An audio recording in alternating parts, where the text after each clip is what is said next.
Hello everyone, welcome to GGN. Today is Friday, June 29th, 2012, and I'm Darko. This is my website, ggnonline.com. There's a poll up there, you can check on it and vote how long until a drone kills the first American on American soil. So far, the majority are saying within the next year, followed by the next 2 years. You can follow GGN with your email address, also on YouTube, ddarko2012 and ddarko2013. And if you'd like to help, you can donate right there. So, and there's also a little news archive there. So, I'm ready to go here, and we're going to cover the economy. And the biggest news, of course, is Obamacare approved. It was kind of shelved for a while there, and now it's back from the dead. So, and a little bit of eugenics, because you have financial warfare, and then you have social warfare, you have eugenics, and it kind of all just is immersed, right, in the same global agenda.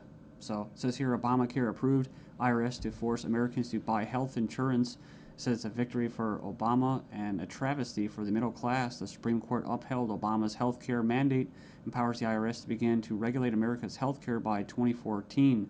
Expect IRS thugs armed with shotguns knocking at your door to fine you almost $700 a person or $2,000 per household for failure to purchase health insurance. If you fail to pay the outrageous fine, expect to be sued by the IRS. It says here that revised healthcare laws remove the penalty of almost $250,000 in imprisonment up to 5 years. It says here this ruling allows the federal government to force citizens to enter a contract with private corporations to buy health insurance. This is happening just days before the 4th of July, when Americans won its independence from British tyranny, and now we face the same tyranny today. It says here by 2014, all Americans will have to submit or face being fined and sued by the Internal Revenue Service. The American people are already struggling financially with record unemployment, inflation, and trillions of dollars in national debt. By the time health insurance becomes mandatory, the middle class will be financially bankrupt. This is the reason why the military and police are preparing for martial law in the U.S. streets, says because people will revolt against the system that has basically turned people into financial slaves. So it says here that they're conditioning Americans with checkpoints and speed traps, army drones to spy on us. We're going to cover all this, rolling out the tanks and putting military goons on residential streets to prepare us for what is to come in the future. It says here the Bilderberg Group discussed in Spain about wanting to level America into a third world impoverished nation where we're all poor under world government dictatorship. It says here soon the Americans' standard of living will drop significantly, and it won't just be the standard of living, it will be their age of death, right? Their basically the average lifespan. It says here services will be cut. We're going to get into that too, death pathway and stuff like that. Taxes will be increased until we become so poor that we are unable to fight, and resistance will be futile. As Americans issue split decision on healthcare ruling, nearly 2/3 believe politics played too great a role. So it says Americans are sharply divided over Thursday's Supreme Court decision on the 2010 healthcare law, with 46% agreeing and 46% disagreeing with the High Court's ruling that the law is constitutional. Then you have from the Daily Bail, Obamacare complicated. Check out the flow chart. And yeah, there's our buddy, the IRS, right there. But it's just a god-awful mess. And you have Secretary of Health and Human Services in the middle. All these different vested interests, all these different bureaucracies. And the biggest invested interest that helped write the bill was the insurance companies. And they're the ones that are going to basically, how could you say, not profit. Well, they will profit, but they're going to get the best advantage from this, right? And if you would like an anarchist perspective on the whole Obamacare thing, I think Stefan Molyneux did a pretty good analysis of this. I think he held back a lot. I think he's gone over it and made his point so many times, his argument, that he was actually kind of just laid back about it. So it's kind of nice. It's 18 minutes, not too long. The truth about Obamacare, yes, it's even worse than you think. And right here in the description, he puts in there the 6 facts that he presents in his argument. So fact 1, there is no law in the U.S. anymore. Basically what he's saying is that if they could just do anything, then there's no law, right? And it's tricky because, in quote, in a stateless society, there would be what? No law. Well, there would still be common law. See, this isn't common law. This is political law. That's why you have pigs, political law enforcement, and the like that are going to be enforcing this, federal agents and that. So in other words, what he's saying is that you might as well just have no government, because right here you have a dictatorship with, quote, laws, right? They have laws that basically write in a dictatorship. So we have here Obamacare is an admission that all previous government health care programs have failed. So, and this is true. I remember the recording, about Nixon and stuff like that, getting people on Medicaid. It doesn't really matter whether it's good or not. And in fact, costs have already doubled from initial estimates, and that's usually how it works. As soon as this gets closer to fruition, oh yeah, some hidden costs. Sorry, guys. Fact 4, 70% plus of healthcare issues result from individual choice. So the thing about it, he's talking about smoking, drinking, eating basically a lot of bad food and stuff like that. You can actually help. But a lot of these people that are going to, quote, benefit from this are not going to be doing anything to help their own health, right? So it says here the inability to discriminate on pre-existing conditions is an essential driver of healthcare cost. So I think what he's saying there is it's not very free market. It says here that the fines for non-compliance are destined to rise enormously. We have 15 reasons why the Obamacare decision is a mind-blowing disaster for America. It was actually, it says here it was voted 5-4 decision to uphold the vote. And it says here, the bill, it says here the swing vote was Chief Justice John Roberts, who was appointed by George Bush, W. Bush. And not that you'd have any confidence in the judicial system as it stands, just based off past history and their track record. It says here, after the vote today, it is hard to have any faith in the U.S. Supreme Court. I guess they're saying because he was quote conservative. According to the Supreme Court, the federal government has the power to force you to buy private goods and services. And it goes on and says here that it's another step away from individual liberty, another step towards a nanny state. I hate that word. But it says here IRS is now going to be given the task of hunting down and penalizing Americans. And it says here, in fact, the Obama administration has given the IRS $500 million extra outside the normal appropriation process to help them enforce the provisions of Obamacare they're in charge of overseeing. It imposes more than 20 new taxes on the American people. And you can click the link there. If you click the title of this article, you can find it and check it out. So it says here, number 5, an attempt to control costs and promote efficiency. Obamacare limits the treatment options that doctors and patients can consider.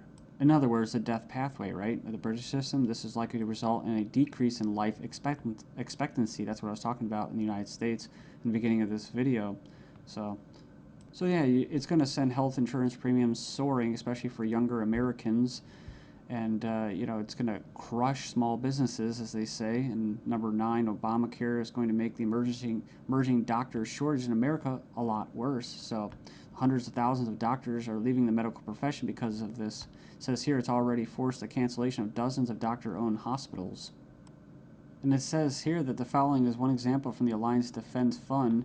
It's an insidious little provision. It says here, did you know that this bill, you'll have to pay for life-saving drugs, but life drugs are free. So 100% free. If this plan were really about health care, it wouldn't be about, it would be the other way around. So yeah, it's like robbing from the future to pay for the living. So and it just turns into a god-awful mess.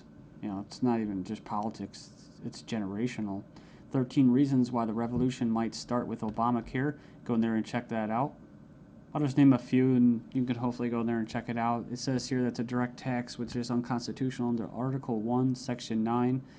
And you can go in there and read that. It says here it violates states' rights since federal government does not have the constitutional authority to take over healthcare as stated in the 10th Amendment outlined in the Bill of Rights. This mandate is involuntary servitude or slavery to big banks and insurance industries, neither slavery nor involuntary servitude except as punishment for a crime whereof the party shall be duly convicted. Basically, the 13th Amendment. So yeah, that's the federal government's 4th of July Independence Day present to Americans. It's pretty crazy. I mean, you think the timing of this was just happenstance? I bet it isn't. Let's just show you. Just give you a big middle finger right in front of your face. Stagnating life expectancies in the United States. Poor U.S. citizens live 5 years less than the affluent, but they don't talk, what about the middle class, right? So despite modest gains in lifespan over the past century, the United States still trails many of the world countries when it comes to life expectancy. We remember this article, top doctors chilling claim the NHS kills off 130,000 elderly patients every year. It says here, a professor says doctors use death pathway to euthanasia of elderly. Says here that Liverpool care pathway, death pathway, may be slippery slope to backdoor euthanasia. This is from 2009 from the Telegraph. Says here that the patient assessment selects those deemed close to death for withdrawal of food and fluids or being placed on a continuous sedation until they die off. Next up, we have another little example. Doctors said this individual was a typical lazy teenager. Actually, she had an aggressive form of cancer. So it goes on here. It says that she was finally diagnosed after she had an MRI scan following a fall. So basically, she was left undiagnosed for 6 months after doctors mistook her symptoms for typical teenager laziness. So as cancer rates soar due to the eugenics and that, I see these articles, European meeting to be held to raise awareness of the eugenic current of European society held in Strasbourg, France.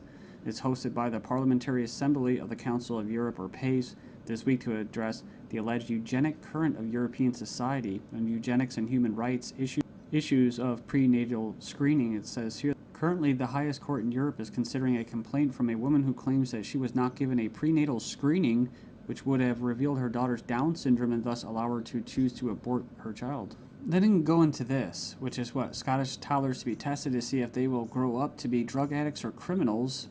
So they're going to basically examine them to determine their capacity for violent crime, to be violent. But what happens when this comes to the UK? Thailand violent students to be drafted into our army automatically.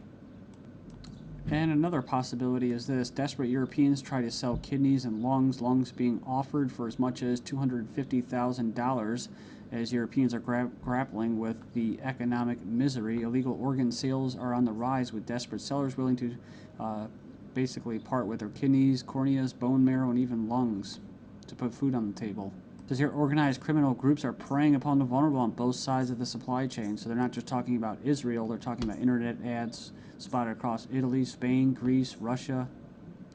And, people leave comments about euthanasia. I don't, it's like I don't have a moral issue with somebody carrying out euthanasia as long as there's some kind of consent there. The only issue I have for it, or with it, and that's why I bring it up, is when it's in the government's hands, where we have a government legislating morality. They can't do that, like the death penalty. So I don't support the death penalty. With euthanasia, if you're declared a violent or criminal or deviant or drug, going to be a drug dealer, well, then they go ahead and euthanize you, and then they can sell your body parts. And that's probably already going on in Asia and parts of the world. But what happens when people want to sell their entire bodies? Right, a one-time donation, or they could just sell their entire body and have it just basically, as they say, cannibalized for different parts. I mean, it sounds nice on the surface to help out your family and stuff like that, but that's talk about preying on the vulnerable, man. Then we have this guy, Jim Rogers, saying that financial Armageddon will happen despite the EU deal. Says the solution to too much debt is not more debt. 2 suicides in 2 days. Greece sees social backlash of crisis. I guess basically they leapt to their death. One of them was a 70-year-old man who jumped from his flat after a court clerk stopped by to issue him an eviction notice on Friday. 17 reason to be extremely concerned about the second half of 2012. Look at this. The IMF research paper showed banking crisis is far more likely to start in September than any other month. It says here, Moody's downgraded the credit ratings of 15 major global banks. I guess this organization or website, Leap, issued a red alert to the global financial system for this fall. It says here they're warning that the second half of 2012 will represent a major inflection point for the global economic system. Let's not forget about bank runs like the possible one at RBS, Royal Bank of Scotland. It's a glitch. That's right. England, they are basically preparing for a collapse of the Eurozone. And of course, our buddy, the Obamacare bill decision. Next up, we have Bank of International Settlements. Gold becomes a Tier 1 asset class for banks. Currently, gold is relinquished to a Tier 3 status. In essence, it would mark the official recognition that gold is real money ever since Nixon's move in 1970. And the central bank likely to impose curbs on gold coin sale. They let banks do it before in 2008, but now they want to. But originally, the Banking Regulation Act does not allow banks to trade in commodities. Heroin replaces gold as preferred commodity regularly on smuggled abroad planes in Pakistan. CFR says make voting